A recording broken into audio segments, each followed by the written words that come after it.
Lo dicho, vamos a abrir nuestras Biblias en el libro de Hechos. Libro de Hechos. Como habíamos anunciado ya recientemente, vamos a comenzar a estudiar este buen libro, el libro de Hechos de los Apóstoles. Habíamos estado ya un tiempo tratando de considerar entre nosotros cuál sería el tema que nosotros íbamos a seguir, cuando ya hace un tiempo nosotros terminamos con ese estudio que estábamos teniendo de Primera de Pedro capítulo 5, que se tituló Dios resiste a los soberbios, mas da gracia a los humildes. Así que nosotros, después de estar buscando consejo, después de estar considerándolo también con José, hemos creído bueno y hemos creído adecuado tratar este libro de Hechos de los Apóstoles. Sería bueno, antes que nada, recomendarles que nosotros estemos leyendo este libro, que nosotros pudiéramos estar en nuestras lecturas, no sé si decir diarias, pero podemos estar leyendo en nuestras lecturas privadas este libro. ¿Para qué? Para que nosotros podamos ir entrando también en contexto con estos acontecimientos que vemos aquí en Hechos, y nos ayude a que nosotros podamos, a la hora de centrarnos en el tema, ya ser conocedores, ¿no?, de lo que estamos hablando después de ya haberlo leído. Así que se los recomiendo, es un consejo que podamos estar teniendo la lectura de este libro. Vamos a leer los versículos iniciales con el cual se abre este libro en el capítulo 1, y vamos a leer los primeros 5 versículos del libro de Hechos, que dice: En el primer tratado, oh Teófilo, hablé acerca de todas las cosas que Jesús comenzó a hacer y a enseñar, hasta el día en que fue recibido arriba, después de haber dado mandamientos por el Espíritu Santo a los apóstoles que había escogido, a quienes también después de haber padecido se presentó vivo con muchas pruebas indubitables, apareciéndoles durante 40 días y hablándoles acerca del reino de Dios. Y estando juntos, les mandó que no se fueran de Jerusalén, sino que esperasen la promesa del Padre, la cual les dijo: oísteis de mí. Porque Juan ciertamente bautizó con agua, mas vosotros seréis bautizados con el Espíritu Santo dentro de no muchos días. Vamos a hacer una pequeña oración y pedirle al Señor que bendiga este estudio. Padre, Señor nuestro, seguimos agradecidos ante ti. Podemos abrir tu palabra con libertad y podemos por medio de ella edificar nuestras almas.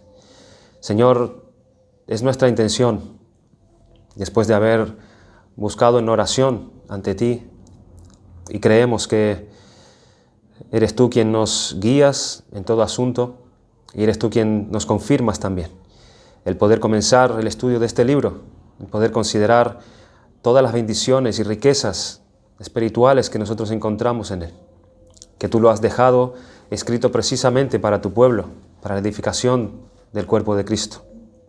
Te rogamos, oh Señor, que tú nos ayudes, que tú nos sostengas, que tú nos des la perseverancia que necesitamos, que tú suplas en nuestras necesidades y que tú nos des el entendimiento para que conforme vayamos avanzando, tú nos vayas bendiciendo, Señor, por medio de tu palabra. Ayúdanos, Señor, y que todo esto redunde para el aumento de la fe de tu pueblo, para que estos te glorifiquen mejor, para que estos te obedezcan mejor y podamos ser hijos de Dios en este mundo. Bendice tu palabra, te lo rogamos en Cristo Jesús. Amén. Amén. Y de esta manera introduce el autor del libro, de este extenso libro del Nuevo Testamento que nosotros vamos a comenzar a considerar. Es lógico que nosotros no vamos a entrar en materia, no vamos a estar a considerar las ideas del libro, no vamos a entrar en detalles en el día de hoy, sino que, como se suele hacer en los principios de todo estudio, al comenzar todo libro, es considerar algunas ideas generales de este libro que son buenas para tener una panorámica, ¿sí?, del libro, y ya después, en el próximo día, nosotros vayámonos metiéndonos más y más, paso a paso, en los detalles que nosotros estaremos ansiosos por considerar, ¿no?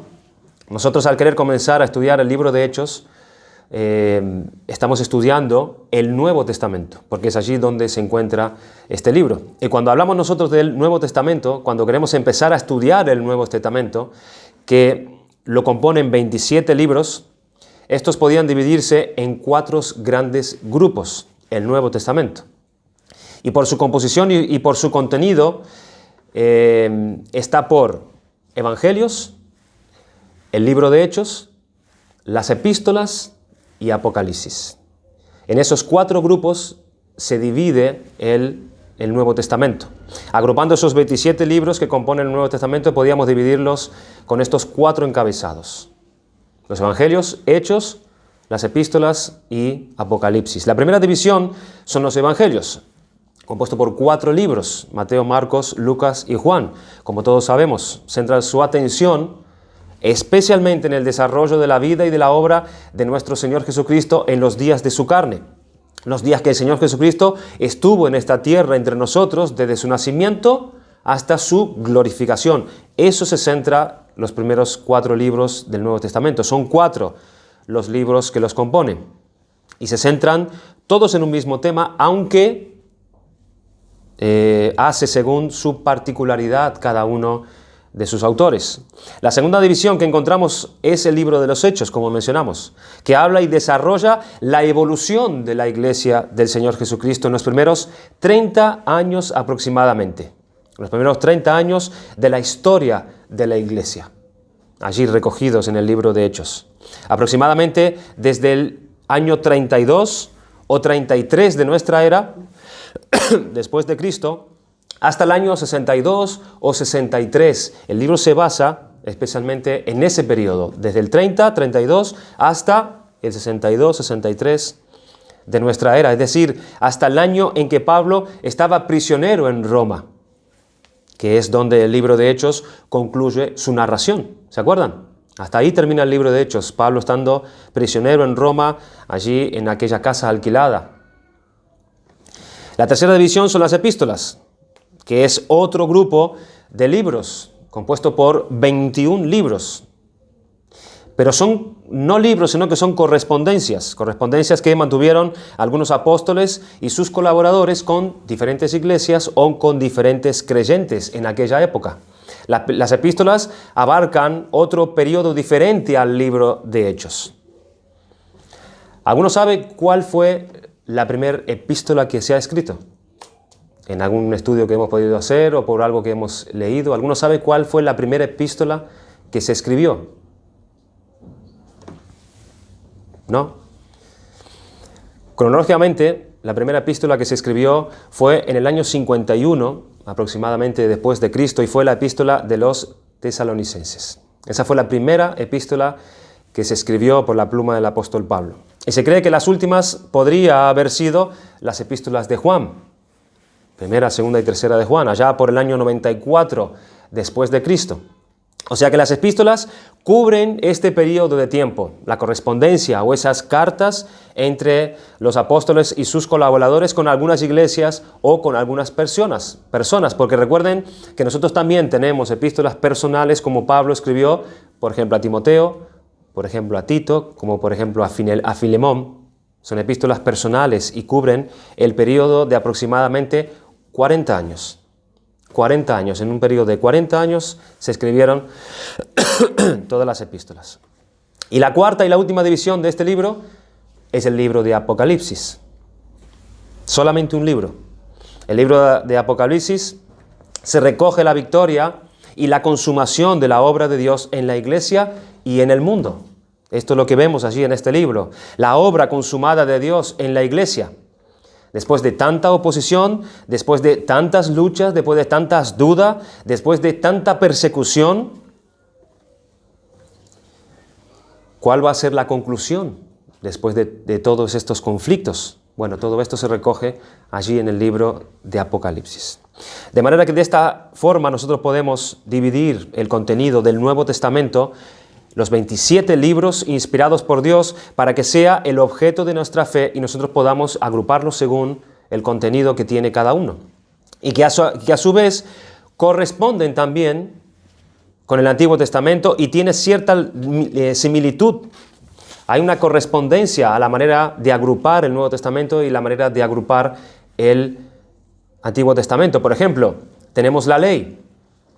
Los evangelios correspondería a la ley, que es el Pentateuco, que son los 5 primeros libros del Antiguo Testamento, que es Génesis, Éxodo, Levítico, Números y Deuteronomio.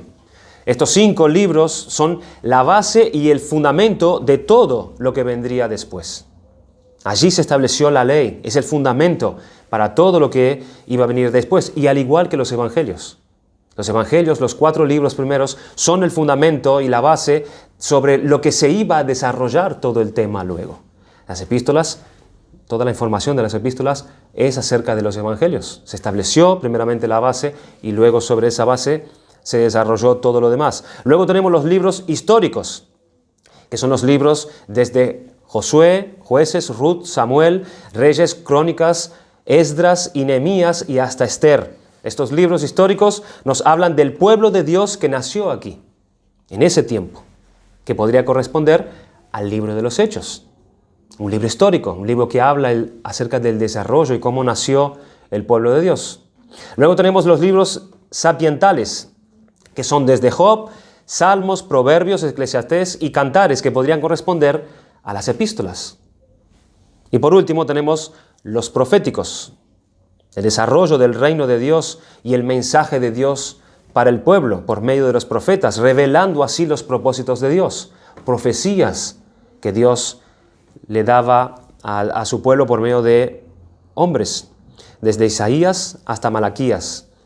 Y esto correspondería al libro de Apocalipsis, que también es un libro de profecías, que habla acerca de la obra final de Dios. Así que vemos entonces que hay cierta correspondencia entre los libros del Antiguo Testamento y los libros del Nuevo Testamento, que se dividen, tanto los unos como los otros, en 4 divisiones.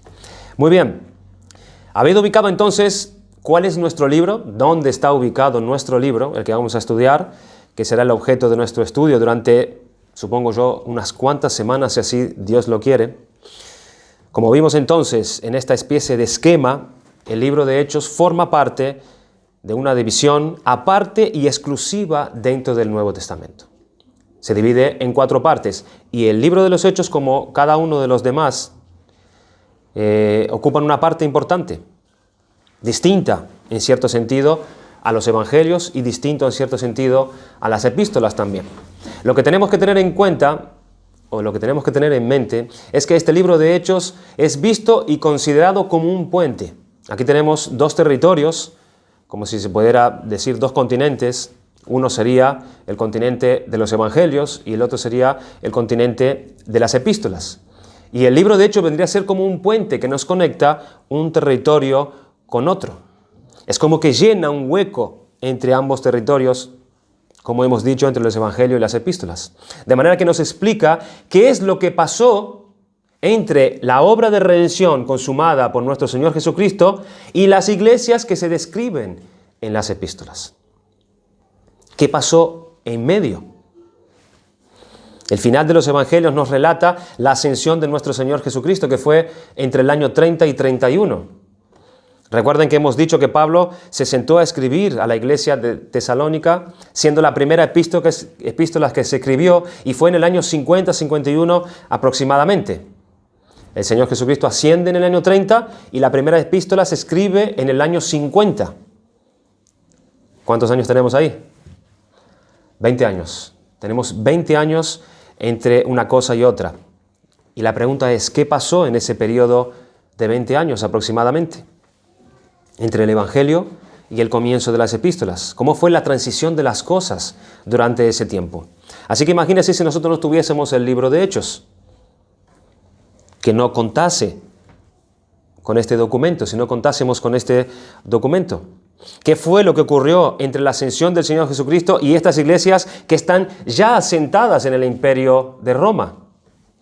De manera que habría preguntas importantes que nos hubiésemos hecho nosotros en cuanto al desarrollo de la obra del Señor Jesucristo durante ese tiempo.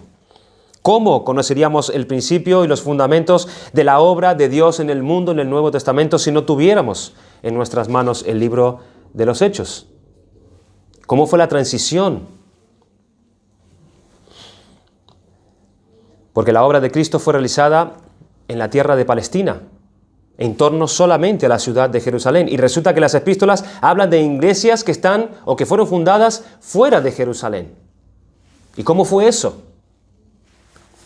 O podríamos preguntarnos también cómo se explica que los apóstoles y los discípulos, que los encontramos muy temerosos en ese último tiempo de la resurrección de nuestro Señor Jesucristo y de la ascensión al cielo, ¿cómo es que estos hombres que estaban encerrados en los aposentos con llaves, temerosos de los judíos, temerosos por sus vidas, en cuanto se les había quitado a ellos el maestro, cómo es que luego en las epístolas los encontramos a ellos recorriendo el imperio de Roma, predicando el evangelio y floreciendo iglesias en todos esos lugares?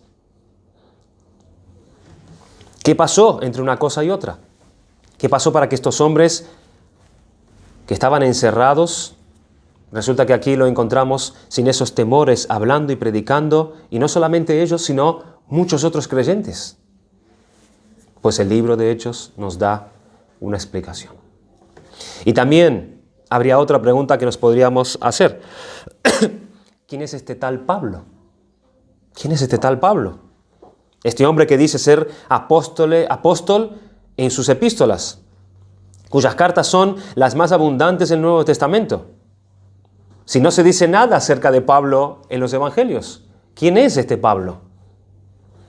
Ni siquiera fue escogido como los demás apóstoles. Si el Señor Jesucristo no lo llamó en el día de su carne como lo hizo con los demás apóstoles, ni el Señor Jesucristo lo entrenó, ni estuvo con él viendo sus milagros y sus señales. ¿De dónde salió este apóstol llamado Pablo, que después escribe tanto en el Nuevo Testamento? ¿Qué apóstol es ese? Pues el libro de Hechos nos da la explicación y respuestas a esa pregunta. De modo que a cuestiones importantes como estas, asuntos vitales para nosotros y para nuestra fe, o para entender la obra de Dios o las verdades de Dios, es que se nos ha dado el libro de Hechos, que si no lo tuviéramos tendríamos detalles muy inferiores acerca de las cosas. Por ejemplo, Pedro cita al apóstol Pablo en una de sus cartas. Sí, pero lo cita una sola vez, cuando dice que sus escritos son difíciles de entender. Es lo único que dice Pedro acerca de Pablo, y pone los escritos de Pablo incluso en la categoría de los escritos inspirados por el Espíritu. Pero no dice nada más Pedro acerca de Pablo.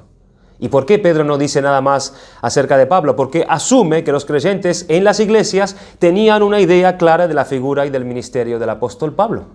Por eso será que Pedro no dice nada más acerca de él. Es Pablo quien dice acerca de sí mismo algunas cosas en sus propias epístolas. Pero ni siquiera el apóstol Juan lo menciona tampoco en sus cartas.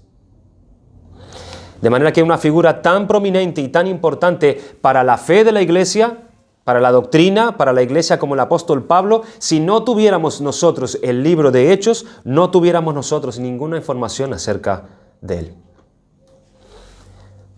Porque en los evangelios para nada se menciona a Pablo. Y en los últimos tiempos, en los tiempos que se escribió el evangelio, Pablo estaba por allí. Él estaba ahí en Jerusalén, pero no se le nombra, no se le considera ni una vez. De manera que este libro de Hechos de los Apóstoles es el libro puente entre los evangelios y las epístolas, que nos da una visión clara de la transición y los aspectos importantísimos que en las epístolas no se terminan de tratar en alguno de ellos. Algunos nos llaman el libro eje del Nuevo Testamento. Es un libro que sigue abordando la obra del Señor Jesucristo, pero ahora ascendido en la gloria, como ahora el Señor Jesucristo está obrando en su iglesia por medio de su Santo Espíritu. Pero incluso es el libro de Hechos es el libro que nos arroja mucha luz acerca de las epístolas también. Hay muchas cosas que nosotros no pudiéramos saber en las epístolas acerca de esas iglesias en las cuales se escribe, en donde el libro de Hechos nos da mucha luz. Es un libro que nos ayuda a ver muchas de las cartas, porque es vital que nosotros conozcamos lo que dice el libro de Hechos, por ejemplo, acerca de la iglesia de Tesalónica. Habla mucho acerca de esa iglesia, el libro de Hechos, para que nosotros tengamos una panorámica más exacta y amplia de la carta a estos hermanos, o la carta a los Corintios. El libro de Hechos habla mucho acerca también de esa iglesia y nos da mucha más información para conocer mejor el contexto de la carta de Pablo hacia estos hermanos. De manera que el libro de Hechos es un libro puente y también es un libro eje. Es en el Nuevo Testamento, en torno al cual giran muchas cosas en cuanto al conocimiento de la fe cristiana. Así que el libro de Hechos es un libro muy importante para la iglesia. Vayamos a mirar otra cuestión. Vamos a citar alguna idea en cuanto al nombre del libro. El nombre del libro. ¿Qué nos dice o qué sabemos acerca del nombre del libro? ¿De dónde viene el nombre del libro Hechos de los Apóstoles? Este libro no se escribió con un nombre en forma de título. No lo habían titulado. El título que aparece en nuestras versiones no forma parte de la palabra inspirada. Este título o el nombre del libro se añadió después, exactamente, no se sabe cuándo, pero fue añadido este nombre. Dice lo que hemos leído en el primer tratado: oh Teófilo, hablé acerca de todas las cosas que Jesús comenzó a hacer y a enseñar. Y ahora él empieza a resumir el Evangelio que escribió centrándose en la persona de Cristo. Aquí él hace un resumen de Jesucristo, de la obra de Cristo. Y en el versículo 5 dice: porque Juan ciertamente bautizó con agua, mas vosotros seréis bautizados con el Espíritu Santo dentro de no muchos días. Y con estas palabras, él acaba el resumen y ahora comienza a desarrollar el libro. Y no vemos allí ningún título, no vemos allí que él nombre este libro. No dijo nada acerca del título, acerca del nombre del libro. Empezaron a correr en ciertos años manuscritos de este libro con este título: Hechos de los Apóstoles. Los libros del Nuevo Testamento se escribieron a mano, todo esto lo sabemos, ¿no? Siempre fueron copiados, tenían copias y se volvían a copiar, y de esa copia se volvía a copiar. Estaban los escribas que iban tomando nota y copiando los libros para que fuesen repartidos a las iglesias. Así que lo que nosotros tenemos en las manos son copias, no son los originales, sino copias, y muchas copias que han sido conservadas y expuestas en muchos centros, como en el Vaticano tenemos copias muy recientes en los primeros años, como también en bibliotecas de Inglaterra también hay copias del libro de Hechos de los principios. Y esos manuscritos que empezaron a correr allá por el siglo II, empezaron a aparecer con este nombre, o sea, con el nombre de Hechos de los Apóstoles. Y no se sabe quién se lo puso, ni dónde se lo pusieron, porque nosotros no lo sabemos, pero ya los manuscritos del siglo II aparecían en el encabezado de este libro con ese nombre, Hechos de los Apóstoles. Se ha querido poner el nombre de este libro Los Hechos de Pedro y Pablo, también, porque son los dos personajes principales que aparecen en este libro, donde la primera parte se dedica a Pedro y la segunda parte se dedica prácticamente a la obra del ministerio de Pablo. Otros han querido ponerle como título Los Hechos del Espíritu Santo, pero ninguno de esos nombres ha sido acepto. Mi primer tratado, dice el autor. Es así como el autor llama a su primera obra, y se ha colocado ese primer tratado entre los evangelios, como bien sabemos. Hablamos del tercer evangelio precisamente. Y el segundo tratado de este autor, como él llama propiamente en su libro, apareció en la historia de la iglesia primitiva con el nombre de Hechos de los Apóstoles. De manera que en cuanto al título no tenemos evidencia, porque el autor no da ningún nombre, sino que ha sido la iglesia quien se lo ha puesto este nombre a este libro. Y antes de cumplir sus 100 años de escrito este libro, ya las copias circulaban bajo este título, Hechos de los Apóstoles. Y con él se quedó. Con él se quedó. Preguntémonos qué sabemos del autor del libro. ¿Qué sabemos acerca del autor? Pues lo mismo que sabemos acerca del nombre. Nada, porque porque el propio libro no nos dice nada tampoco acerca del autor. No nos dice precisamente quién fue que lo escribió. Si nosotros consideramos el primer tratado que él escribió, allí tampoco él revela su nombre, que es el Evangelio, el tercer Evangelio. Leemos el Evangelio de Lucas capítulo 1. Vayan conmigo, por favor, el Evangelio de Lucas capítulo 1. Que este ha sido el primer tratado que el escritor de Hechos escribió. Lucas capítulo 1.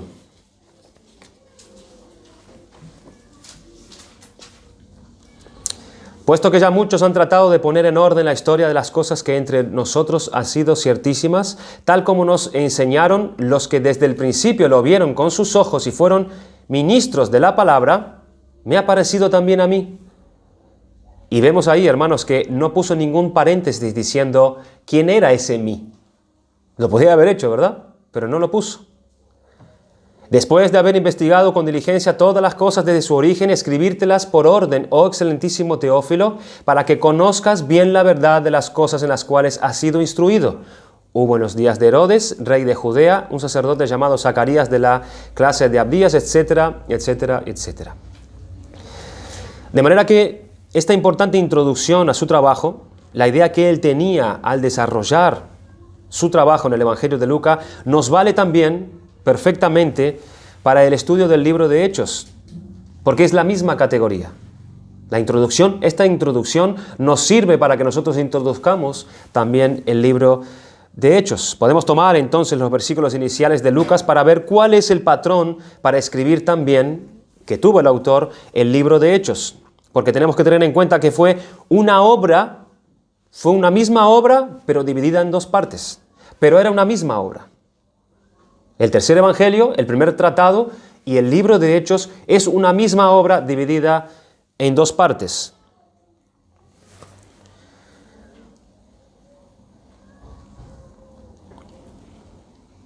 No sabemos entonces nada acerca del autor, precisamente de manera escrita claramente. El autor no estimó necesario, ni siquiera él estimó importante, revelar su identidad. ¿Y por qué? ¿Por qué él no consideró el decir quién era el autor de la carta? ¿Porque era obvio a quién él se la estaba escribiendo? ¿Era obvio? El destinatario no necesitaba saber quién era el autor porque estaría de más que él firmara esa carta. Ya lo sabría el que la recibía. Miren el carácter personal que tiene este libro. Se le escribe a un hombre llamado Teófilo, a un señor que era excelentísimo, según su palabra. Este es el único detalle que nosotros tenemos de Teófilo, que era excelentísimo. Y esta manera de referirse a Teófilo no era simplemente una forma educada de referirse a alguien con respeto, a ese amigo suyo o a ese contacto al cual él enviaba su carta, sino que es precisamente un título. La palabra excelentísimo está hablando de un título. Lo vemos, por ejemplo, a Pablo en Hechos capítulo 26, versículo 25, refiriéndose al gobernador de Palestina como excelentísimo Festo, refiriéndose a él con este título.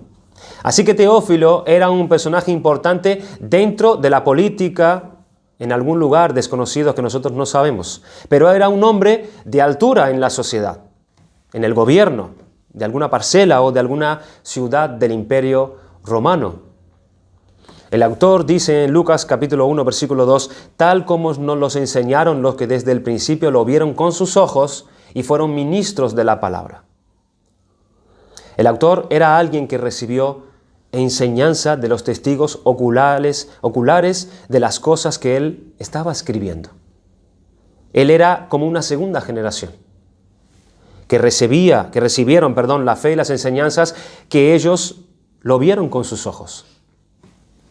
Pero en el libro de Hechos hay una referencia amplia de la primera persona del plural, refiriéndose a nosotros o a nos. Es decir, el autor, sin poner el nombre a partir de cierto momento en el libro de Hechos, él se empieza a incluir a sí mismo en los relatos que él hace.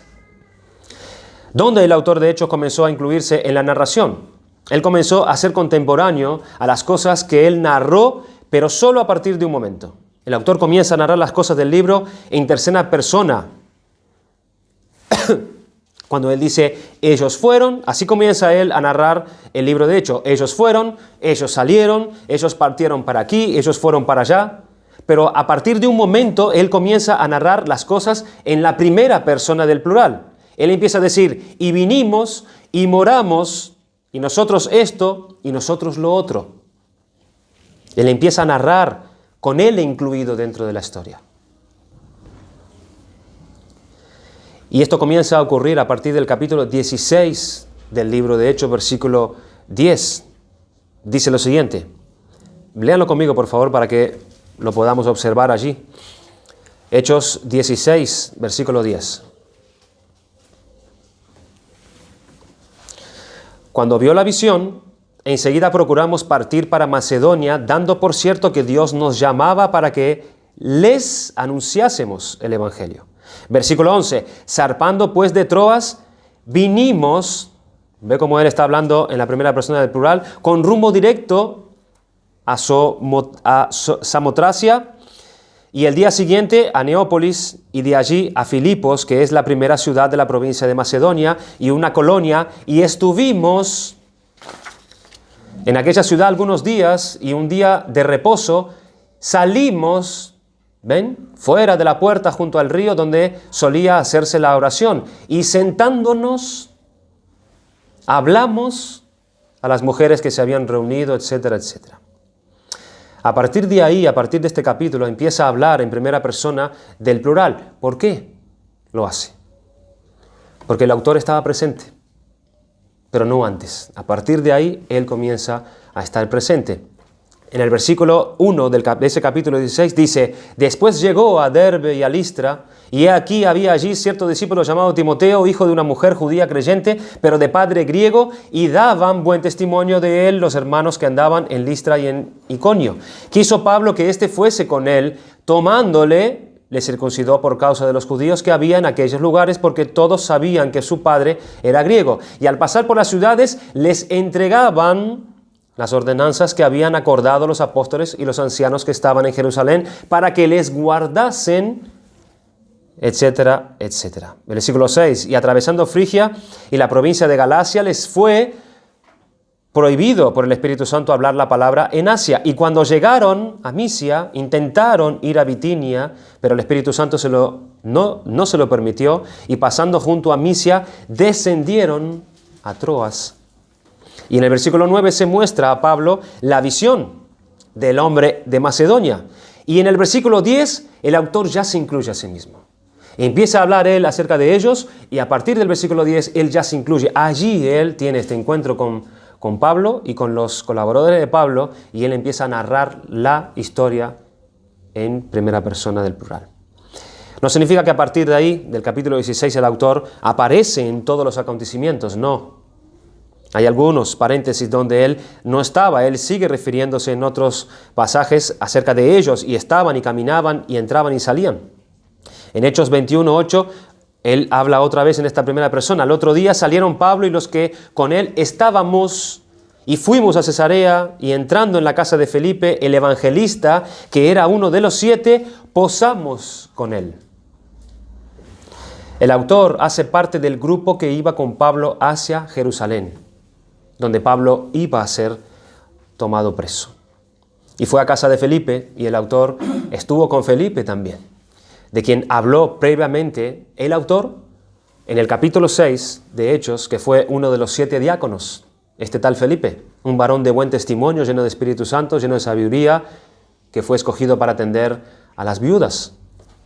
El autor conoció a Felipe, estuvo en su casa, habló con él, estuvo consultándole cosas del pasado.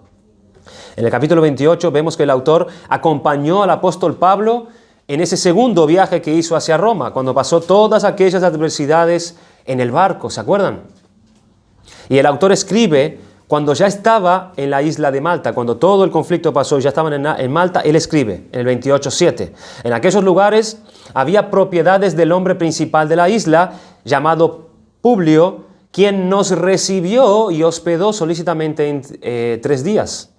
Versículo 11: pasado 3 meses, nos hicimos a la vela en una nave alejandrina que había invernado en la isla, la cual tenía por enseña a Cástor y Pólux, y llegados a Siracusa, estuvimos allí 3 días.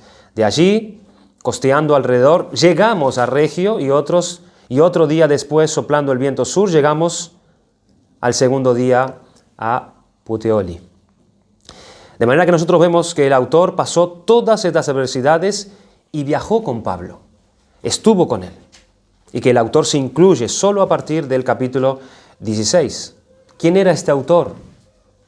¿Quién era este autor que estuvo allí también en todo o en gran parte de su relato? Nosotros sabemos que es Lucas, ¿cierto? ¿Y cómo sabemos que es Lucas? Si no lo dice. Esa afirmación no es porque se nos dice en la Biblia que es así, porque la Biblia no lo dice, ni en los propios escritos, ni tampoco en ninguna de las epístolas nos afirma que el autor del libro de Hechos es Lucas. ¿Y qué sabemos entonces? Bueno, en el siglo II, allí por el año 150 después de Cristo, en Roma tenían allí la iglesia un documento con los libros que eran reconocidos canónicos.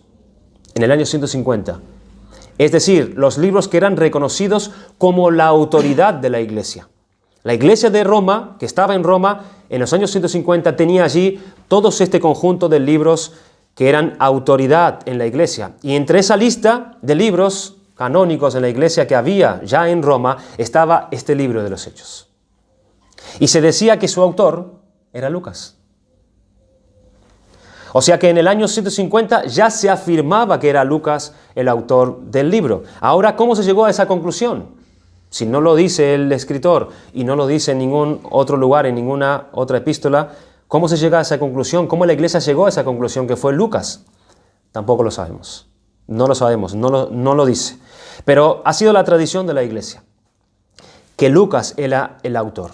Y el argumento, por ser tradición, porque podemos decir sí, tradición, pero el argumento es que en ese canon de libros autorizados, ya en la iglesia principal que había en aquel entonces, que era la iglesia de Roma, allí estaba en la lista de este libro y como su autor Lucas. Lucas era el colaborador del apóstol Pablo, el médico amado que se cita en Colosenses capítulo 4, versículo 16.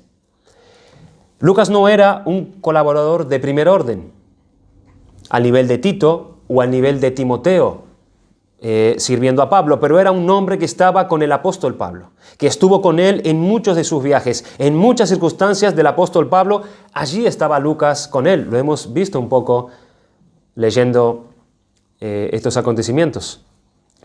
No se nos dice las misiones que tenía Lucas, no se nos dice de los encargos que él recibió de mano del apóstol Pablo, pero vemos en algunas de sus cartas al mismo Pablo citando a Lucas como su colaborador y mandando saludos incluso a otras iglesias. De manera que aquí encontramos a un autor que era un hombre culto, un hombre que sabía expresarse bien en el griego, y Lucas era un hombre gentil, o sea, Lucas no era judío. Y nosotros vamos a tomar que Lucas es el autor de la carta de Hechos, por cuanto siempre en la iglesia primitiva se ha tenido que Lucas es el autor. Y nosotros también. Y no vemos ninguna razón para cambiar eso o para dudar de eso. Mucho se ha escrito al respecto, pero no ha habido pruebas o argumentos de peso como para negar la autoría de Lucas del libro de Hechos. Vamos a ver otro detalle. ¿En qué fecha se escribió este libro? No se dice tampoco, por supuesto, en qué fecha se escribió, pero tenemos detalles que nos podrían acercar a la fecha.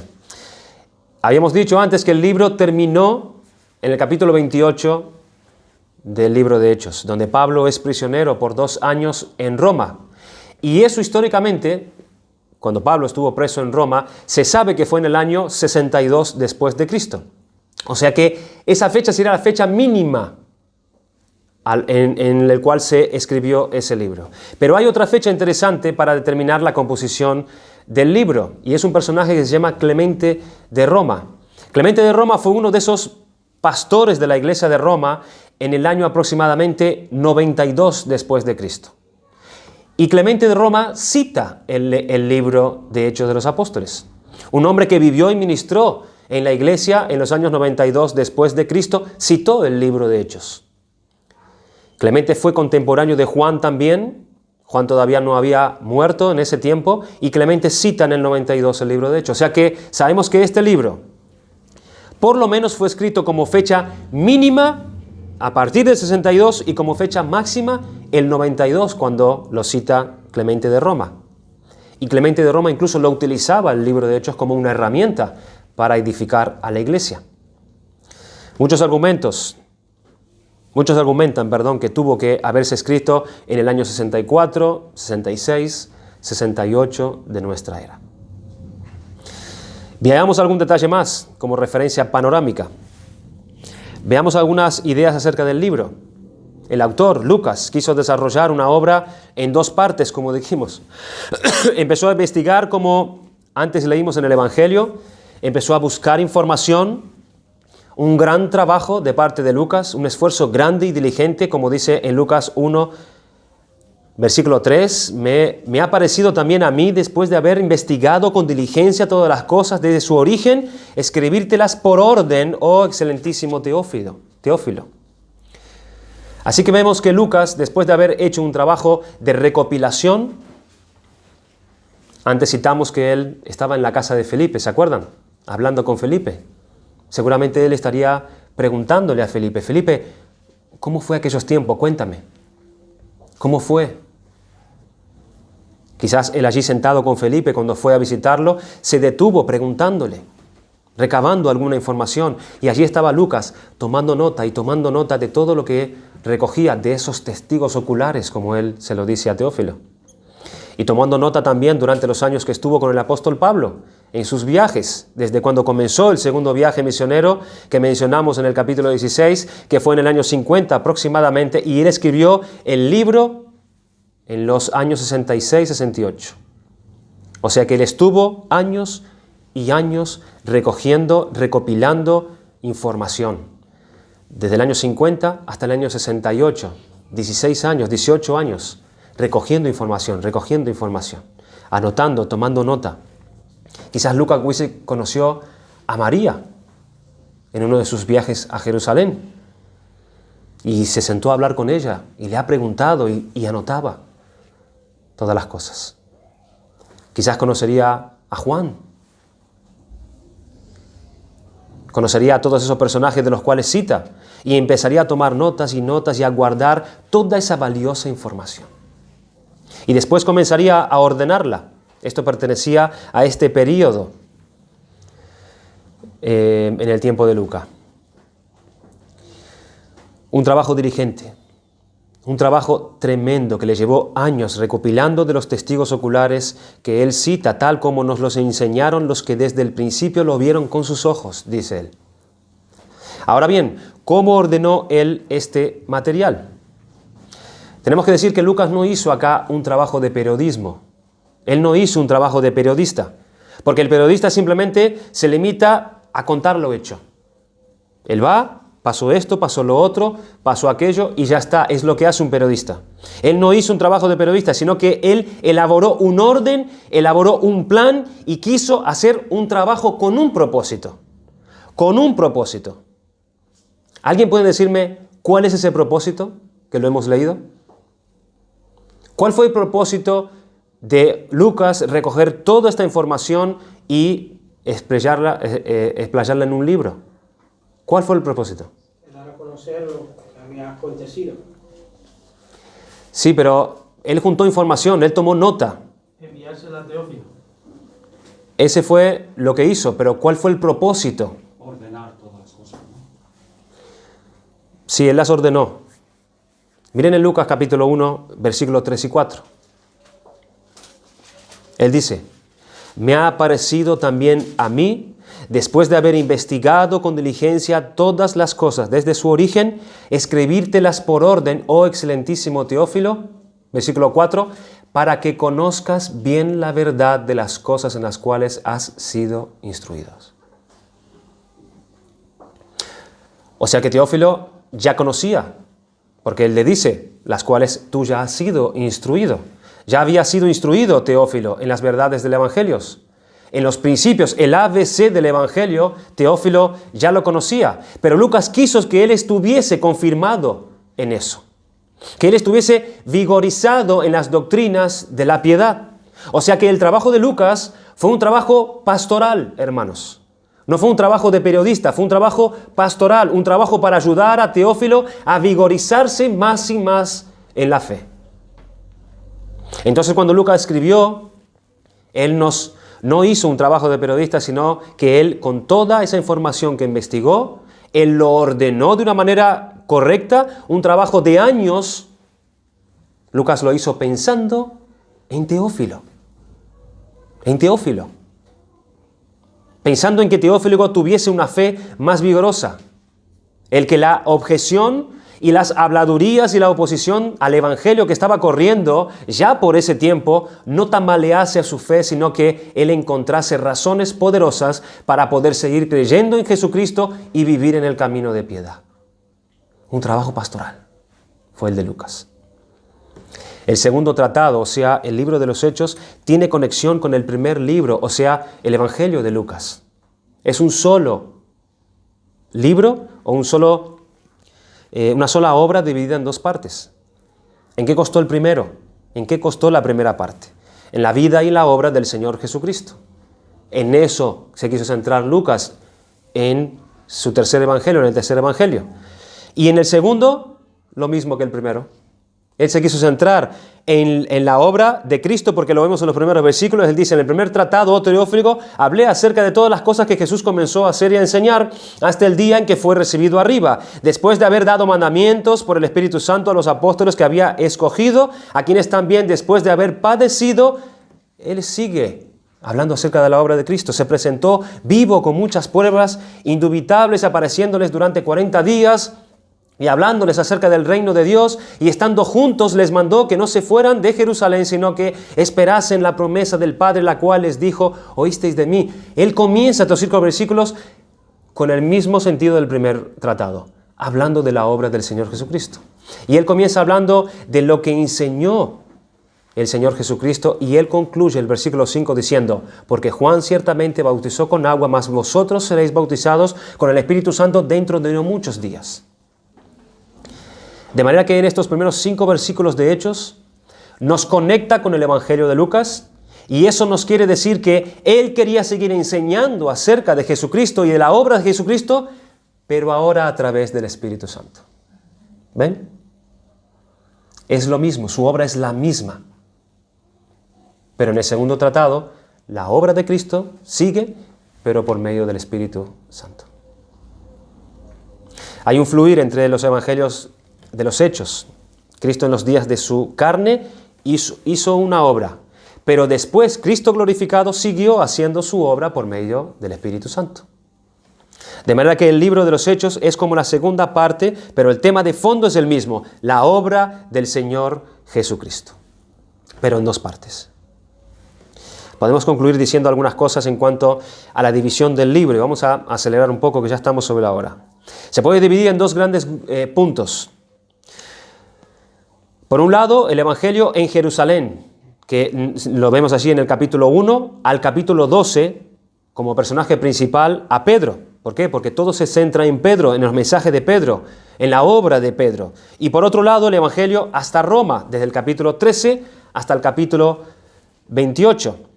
Como personaje principal, Pablo, donde se centra el ministerio de Pablo, sus viajes y cómo él sale desde Jerusalén hasta llegar a Roma. Estas 2 divisiones son claras en el libro de Hechos. Pero en el capítulo 1, versículo 8, hay una división propia que nos da el mismo autor Lucas, que podíamos trabajar también con esa división. Él dice en el versículo 8: pero recibiréis poder, lo dijo el Señor Jesucristo, cuando haya venido sobre vosotros el Espíritu Santo, y me seréis testigos en Jerusalén, en toda Judea, en Samaria y hasta el último de la tierra. Aquí habla el Señor Jesucristo como ellos iban a ser testigo suyo y de las cosas que Él hizo en Jerusalén, en Samaria, en Judea y hasta lo último de la tierra. Y uno empieza a mirar el libro de Hechos y efectivamente fue así, como lo dijo el Señor Jesucristo. Y Él lo ordenó de esta manera. Lucas lo ordena con estas mismas palabras de Cristo, todo su libro.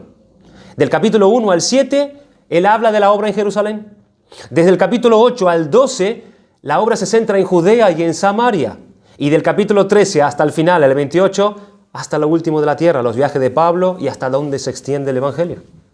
Cristo lo dijo: me seréis testigo desde Jerusalén, Judea, Samaria, hasta los fines de la tierra. Y Él lo dividió su libro de esa manera. Estas palabras del Señor Jesucristo nos sirven como base para el desarrollo del trabajo que Lucas hizo.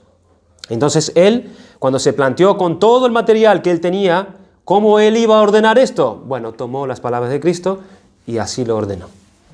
Miren qué trabajo, ¿no? Qué trabajo, cómo él iba a ordenar toda esa información en un libro para que sea de beneficio total para Teófilo. Hermanos, para concluir, miremos este tremendo trabajo que hizo Lucas en educar, en informar, en asegurar y en afirmar en la fe a Teófilo. Un trabajo en su tiempo donde él no contaba con internet, donde él no tenía Google, no tenía teléfono para llamar a esos testigos oculares y preguntarles acerca de las cosas que vieron.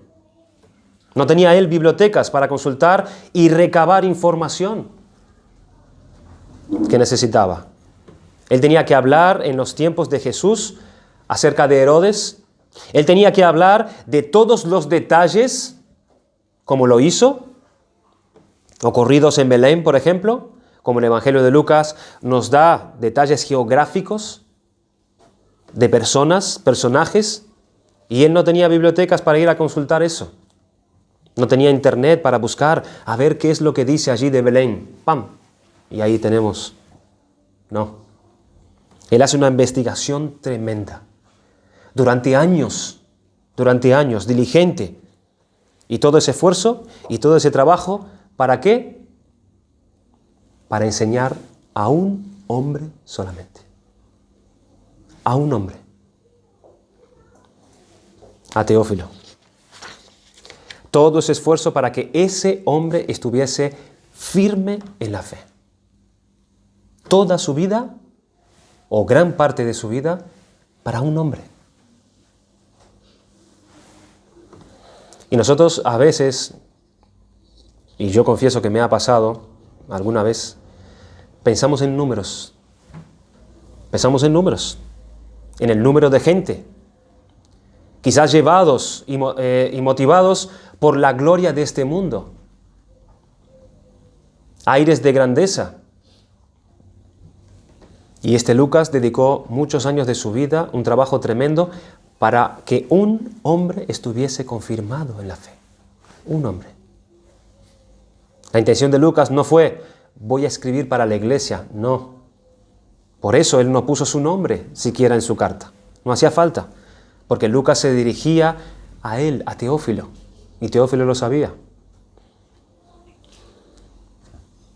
Así que a las madres que a lo mejor tienen 2 o 3 hijos a los cuales criar, y eso ya es el doble de lo que Lucas se quería encargar.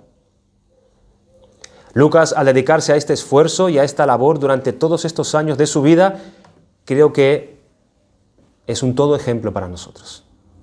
Es todo un ejemplo. Como nosotros muchas veces siendo llevados por muchas cosas, y vaya a saber por qué cosas, queremos tantas cosas y queremos abarcar tanto. Hermanos, dedícate a lo tuyo.